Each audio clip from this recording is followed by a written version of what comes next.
called Slave to Society. Well, I'm going to do a series of punk rock songs. They're going to be very strongly themed around non-conformity. So Slave to Society is about my individual liberty to be myself and to express myself and to be the person that I want to be and to define myself and to not be defined by others. So I think we all want to define ourselves and not be pressured and defined by others.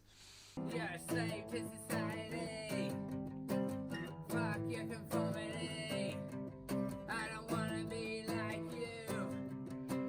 To myself I'm true.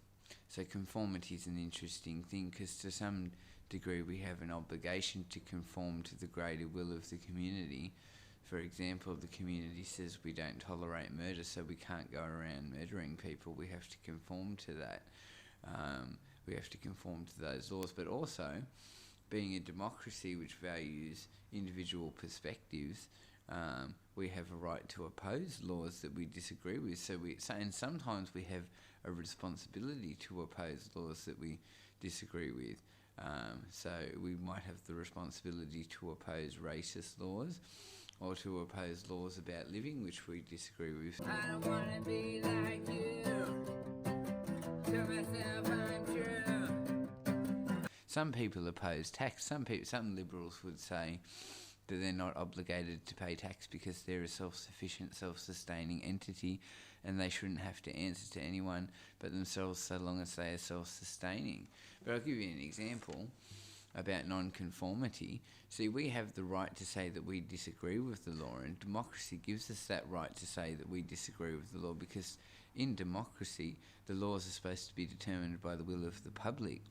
Now, I smoke cannabis. Now, a lot of people will say, smoke cannabis, drug addict, bludger, loser, but I don't see anything wrong with it. See, we disagree on what is right. So one person has one view of what is right. Cannabis is bad, only bad people use cannabis. I have a view of cannabis, that cannabis is great, it's medicinal, it helps people, it's relaxing, it's good for our mental health. So we disagree on what is right. And our society as a democracy acknowledges that individuals disagree on what is right. And that is why we vote for parties who we hope reflect what we want to see legislated in law. Because we vote for parties who we think represent our view of what is right, but we maintain a democratic system because we acknowledge that not everybody will agree on what is right. So there's a difference between having a right to rebel and a responsibility to rebel. Climate activists would argue they have a responsibility to rebel to save the environment. I wouldn't argue that I have a responsibility to rebel to legalise cannabis. I would argue that I have a right to rebel to legalise cannabis because I personally think it should be legal so that people who enjoy it can enjoy it without punishment. To live my life, do things my way, be satisfied with my time. I don't think they should be punished for enjoying something which brings them pleasure, but it's not such an urgent matter as global climate catastrophe as to say that I have an urgent responsibility to rebel for cannabis legalisation. It's more of a right that I say, well, why am I being punished for doing something which I do which is pleasurable and I'm not bothering anyone else? So there's this difference between having a right and a responsibility to rebel, but both are valid. We do have a right to rebel, and cannabis is a good example of that.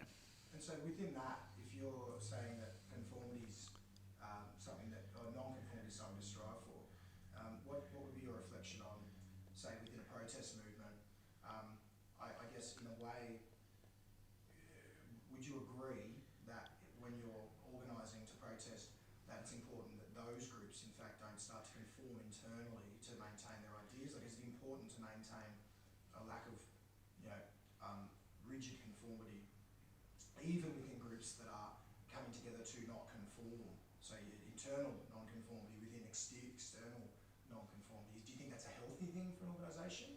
Well, I think it's healthy to acknowledge, a healthy organisation would acknowledge that an organisation or a community of like-minded people is still a community of individuals who agree to be like-minded.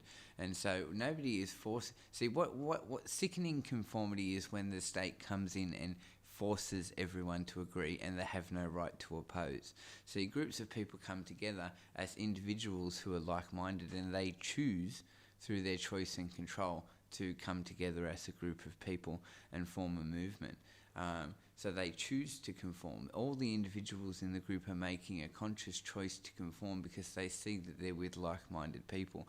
The sort of conformity we don't want is when the state imposes a mandated conformity on people, and we see this in many societies throughout history where states have imposed a mandate that people must conform and revoked all choice and control.